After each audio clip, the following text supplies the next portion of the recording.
Good morning or afternoon or evening, depending on where you're coming from.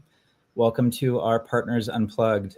This is a chance to just kind of have candid conversations about our work around the world with all that's going on. It's so good to be part of a community that is trying to respond to violence and division and the conflict of our time with hope and love and putting that into action. So today we are hosting a conversation about our neighbor community, which we'll talk about more in a little bit. But neighbor is the folks who are a part of the partners community who want to live out the idea of loving our neighbors and seeing the global community as our neighbors, especially those in places like Myanmar, Thailand, Bangladesh, Yemen, Syria, Iraq, places where there's been war and conflict for years, and noticing that there are a tremendous amount of suffering and there's issues and conflict, especially with children.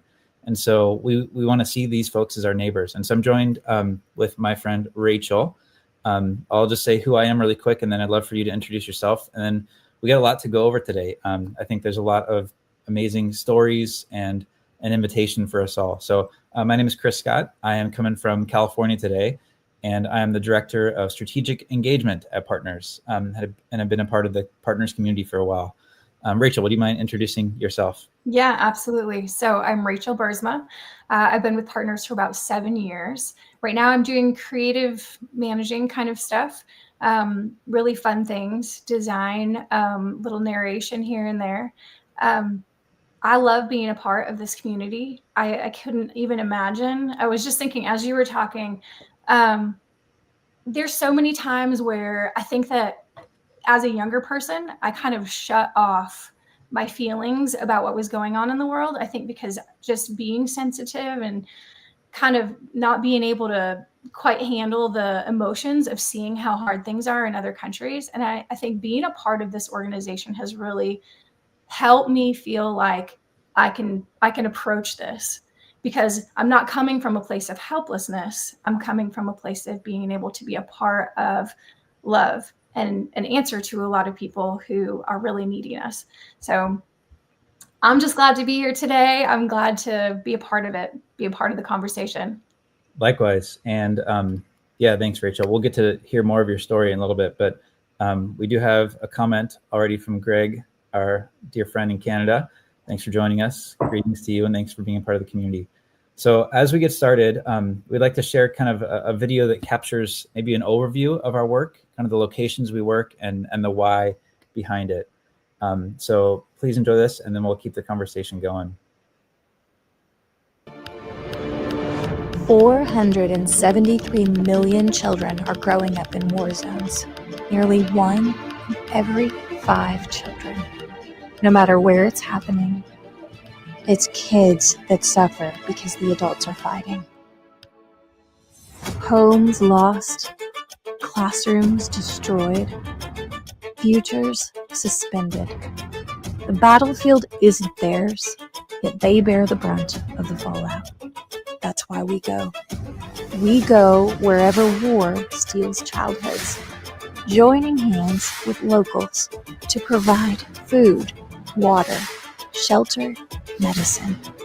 Everything families need when they're forced to leave everything behind. Then we stay to help rebuild what was lost, restocking clinics, restarting farming, reopening classrooms, and reigniting hope. War may be relentless, but so are we. Because every child deserves a free, full life. Every child deserves a life beyond survival, one with promise, joy, and peace. Your donation isn't charity, it's action. Go with us to them, because hope moves when you do.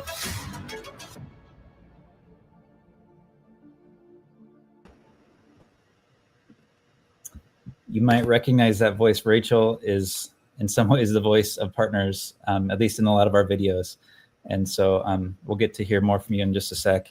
But I want to kind of capture a little bit of what we do. And that video, I love, there's 2 things that stand out to me about that video. One is that line, war is relentless, but so are we. That just gives me gives me a sense of conviction and determination and hope that even though there's a lot going on, we're not going to stop doing good and trying to extend love. And then the other one is that image, that contrast of the schools, like the school being bombed out and destroyed, and then us having rebuilt it with our community. So if you're new to Partners, we have kind of two prongs, areas of focus, which we're going to highlight a little bit today. One is the sustainable development, which is after a conflict or a disaster, how can we partner with communities long-term to bring sustainability? That might be a school, a hospital, a clinic, an agricultural program.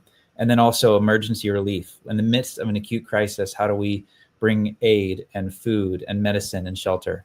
And currently we are working in 8 countries. We've got about 32 projects. So it's hard to distill it all into like one video or one live stream, but that's kind of the overview. And we're going to focus on a couple things this morning. So before we kind of do a dive into some of the locations we work, I wanted to hear from Rachel. Rachel's been a part of Partners for a while. And what got you involved in Partners initially? How did you get connected? Yeah, well, initially it was their marketing. I was working for a nonprofit, and I noticed that they had some really beautiful things in the way they told stories. And I was in the process of telling stories at the school that I was working for. But then I had a connection, someone that worked there and was able to sit down, and the mission just kind of wins you over. That's awesome. We do have a great marketing team. I'm very proud of it. Whenever I get to present about Partners, I was doing a presentation yesterday. Our videos, our media, the storytelling is really what it is really beautiful. I think it reflects the heart of the organization really well. If you are just joining us, let us know where you're coming from. And if you have any questions or comments about the work of Partners, we're here talking about our neighbor community and getting a chance to hear from one of our staff, Rachel. So that's how you got connected to Partners. When it comes to this idea of neighbor, that word is very intentional, like why we chose our recurring giving community to be called neighbor. What does that concept mean to you? Like, and why would the word neighbor be important for us? Yeah. Well, it's interesting because I'm sure there's years and years ago, we would not have known necessarily all of the trouble that was happening in countries of war. But we do now. We do know. And so I think now that you know, it's hard to unknow. You can't unknow. And so what do you do with that? And so I think as a community, that's what we're doing. We're saying we know. And so now that we know, how can we respond? How can we love? How can we move in love? Neighbor is just this, is rhythmic. And it sometimes I feel slightly like I wish I could do more, because it's almost, effortless, because it just sort of happens. It just happens each month. But you get to be a part of knowing and responding. And so I love it. Yeah. Yeah, it's such a powerful concept of like viewing these human siblings of ours as our neighbors. We aren't looking away. We're choosing to see and help and love as best we can. You recently had some of your family get connected with Neighbor. Like, talk about that. Like, so again, Neighbor is the recurring giving program, and that could be $1 a month. That could be $1,000 a month. But it's, for a nonprofit, it's one of the best ways we can like set budgets and have sustainability. So your kids got involved with Neighbor, right? We did. So we didn't want to stress anybody out. So we didn't do anything crazy, but our kids are giving, we have 3, and they're now doing $5 a month. And, part of it was just, I wanted them to get into the rhythm of doing it.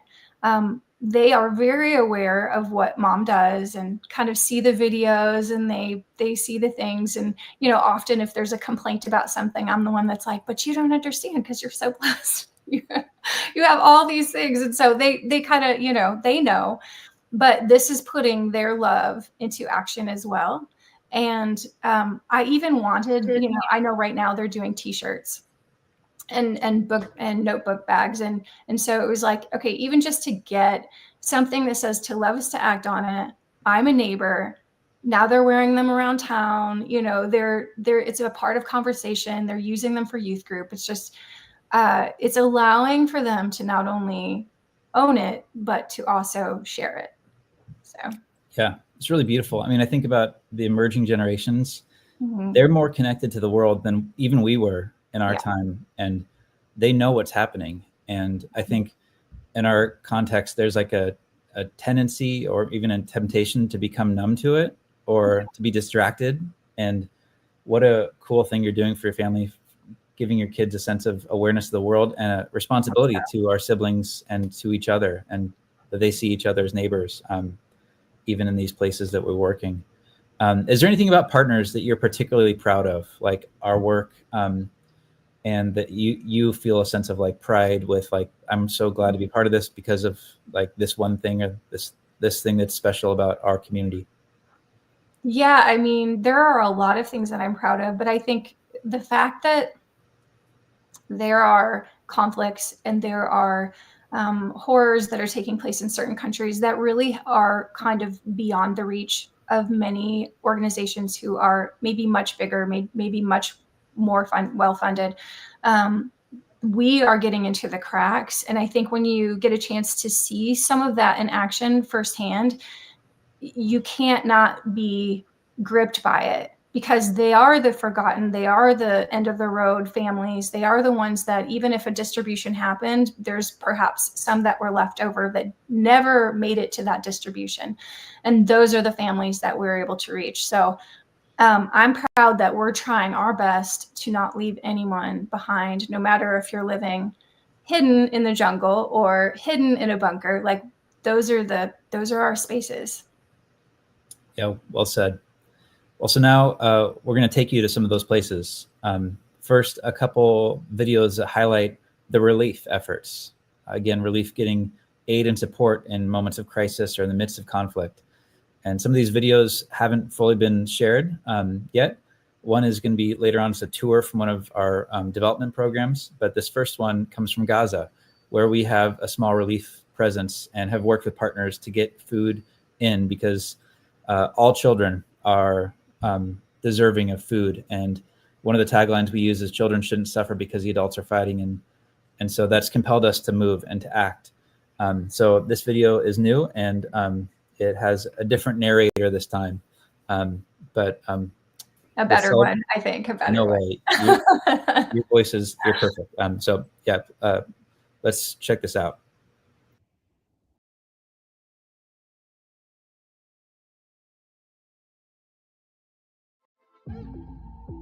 Kids should never suffer because the adults are fighting, no matter where, no matter how complex. This has always been the why behind our work. As children and families face severe food shortages in Gaza, we are compelled to act. Through your generosity, our trusted partners worked through a local soup kitchen to prepare and distribute hot meals that fed around 5,500 people. Plates full, the hungry fed. In the complexity of conflict, thank you for choosing to respond with love for children caught in the crossfire.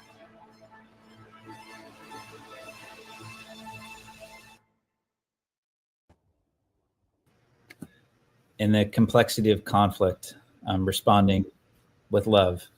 I'm so grateful again to be part of a community that is choosing to enter into that messy situation in love and thoughtfulness. So that's in the Middle East, one of the many areas of relief. Now we're gonna. Can I, real quick, one thing that really resonates with me when I hear this video is the trusted partners. And I think one thing that, you can't really know unless you know, is that they really are trusted partners. These really are relationships that have been, they've been long-standing and are unique in some ways. And so to think that we're in certain countries, I know that it can raise a red flag for some, because there are the questions about trusted partners. What does that mean?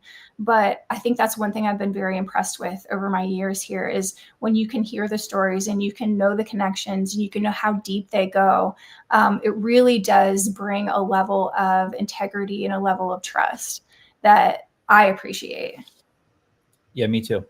Yeah, there's, for those like some kind of behind the scenes, there's a lot of conversation we have around how we navigate places with security in mind, we're not taking sides in these spaces. I mean, everywhere we work is messy, and war. It's not always black and white. And but what is compelling to us is kids are suffering. How do we help? How do we get food, aid? How do we show love? How do we support them? Really well said, Rachel. So in the same vein, we're going to fly around the world to Southeast Asia, to Myanmar. Now, where in the spring there was a devastating earthquake. Myanmar already is the country with the longest civil war in the world. It's where we started, and we're going to highlight some development in a moment, but wanted to highlight some other areas of relief and how important it is for these recurring donors, our neighbors, this neighbor community, because this is the type of work that they're sustaining and making possible. When a disaster pops off or something terrible happens, we're able to get in quickly with aid. So here's a quick video highlighting our relief efforts in Myanmar after the earthquake. On the 28th of March, Myanmar was hit with the strongest earthquake in a century. Tens of thousands of people were displaced in a country already grappling with over 3.2 million people displaced since the coup began in 2021. The 7.7 magnitude earthquake killed 3,800 people and injured over 5,000. Key infrastructure was damaged or destroyed, resulting in many areas in central Myanmar left in the dark without water, shelter, and a stable education.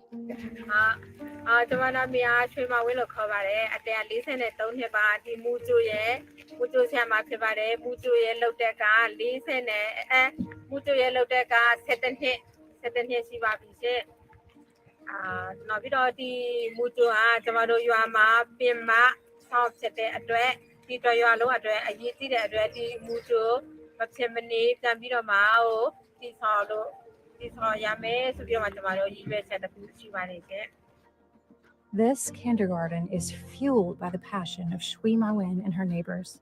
Before the military coup, the community's main source of income was tourism. Now, families are struggling to meet their day-to-day needs, yet their commitment remains the same: to see their kids receive an education.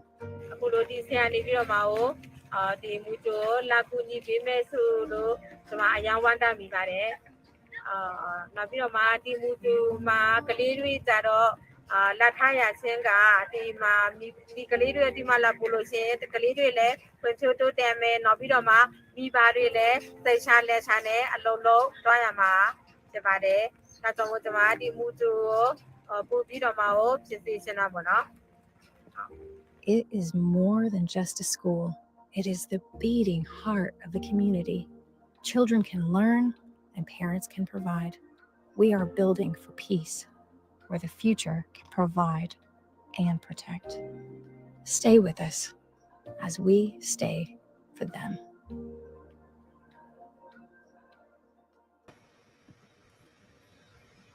Yeah, so one of the many places that we're able to get aid in quickly, and what a gift to be a part of that community. So that's some relief. Now we're going to transition to some development and actually share a video that was made for just this live stream, and kind of behind the scenes. So development is after the dust of conflict settles, how do we work with communities to provide a place for all to thrive, long-term ability. What's up, pup? And so we're going to highlight our GED program in Southeast Asia, Myanmar and Thailand. You've been there, right, Rachel? What have you noticed? What was it like to see the GED program? Yeah, the GED program is so fun. I think, one thing that makes it easy is that all of the students speak English very well. And so you can quickly learn their stories. You can find out about their families. So dialogue is very swift and fun. But it's also very family oriented, which is fantastic because a lot of these students are coming from a long ways and they are not even really in contact with their families much because of war and because of the situation that's there. So for them to have a sort of a home away from home while they learn and they get this GED and then they can continue on in education. I was just telling Chris, actually, we're working through education things with our own students right now. And so it's near and dear to my heart as to you care about what's going to happen to my kids. What are they going to do when they're adults? How can they be contributors to their communities and to their families and provide for their own new kids someday? And so the GED program to me is sort of this beautiful answer for a lot of parents who don't have a lot of choices. Yeah, it's remarkable. Like without programs like this, these are folks just caught in the midst of war and wouldn't have opportunity for education. So yeah, I'm grateful that we're able to support in this way. So here's a video kind of highlights it, and then we're gonna get to see a behind the scenes tour recorded by one of our GED students and sent to us just this week. For many young people, university is the next step in their journey after graduating high school. But what if your high school diploma isn't recognized? Students in Myanmar who have already defied the odds to complete high school despite growing up in a conflict zone, faced with this question. Studying in an education system isn't recognized by the government means many of these students are left with no path to university.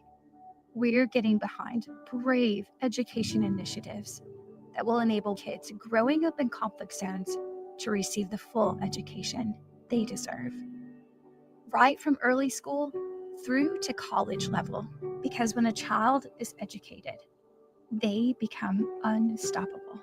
I grew up in an underprivileged community, so I had no access to the higher education.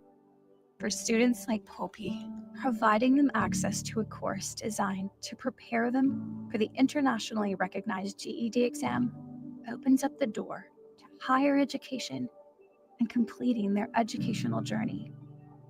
After I finished the middle school in my village, one of my teachers introduced me with GED.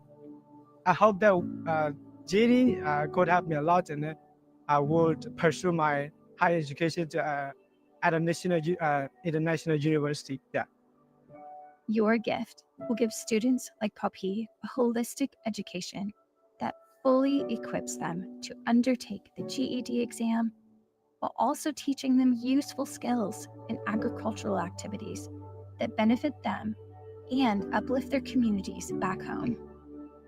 One day, I plan to go back to my place and help them with, like, in educational parts, do some teaching and some guiding for them to see the brighter future. I don't want them to feel like me when I was a child. I had no future plan. Students in Myanmar are ready and waiting to be unleashed. Let's champion them to become unstoppable.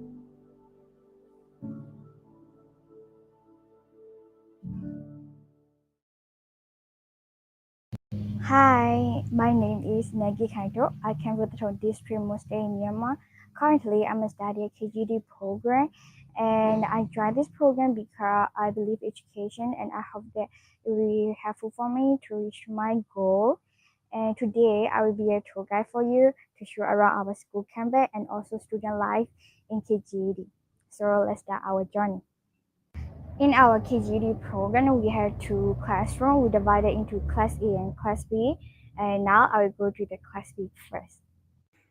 Now I am in class B. Yeah. Hi. Now we go to class A. Hi. And we as the class that we study our GED subjects, and especially class if we have meeting, and also if we have combined classes like phonics and Thai, we do there, and also we have to celebrate something like a birthday and also presentation. We participate there. Now I will show you our library. We have a lot of things to read, and I like to borrow book here as well. We have so many kind of books to read, like novel, story, and also some documentary and some religion books. At the end of the month, we have like a presentation to present about the book that we read. Yes, it's really interesting. Now I go to the kitchen. This is our kitchen rule. For those who could, they had to wake up earlier than other people. But for that duty, we have bike route to retain it. This is like a morning walk for us as well. I'd like to show you a special place in our school years. Now we go there. It's our school yard. I really like this because I like the drama scene, something that I have grown. So I like it. Right now we have finished our classes, so we have evening walk. Some people they sweep the floor, and some people they have to do watering, and some people they have to clean the classroom. And this is our school year. Every evening, after we finish our evening duties, we come and play here. And this is a volleyball ground, and there we have a cable ground, and this is the place that we play badminton. Finally, I would like to say thank you so much for taking time to visit our GD School campus through this video. And also, I would like to say thank you very much for your ongoing supporting. And also, we promise that we try our best in our studying. And I would like to end my video with Bye-bye! Thank you!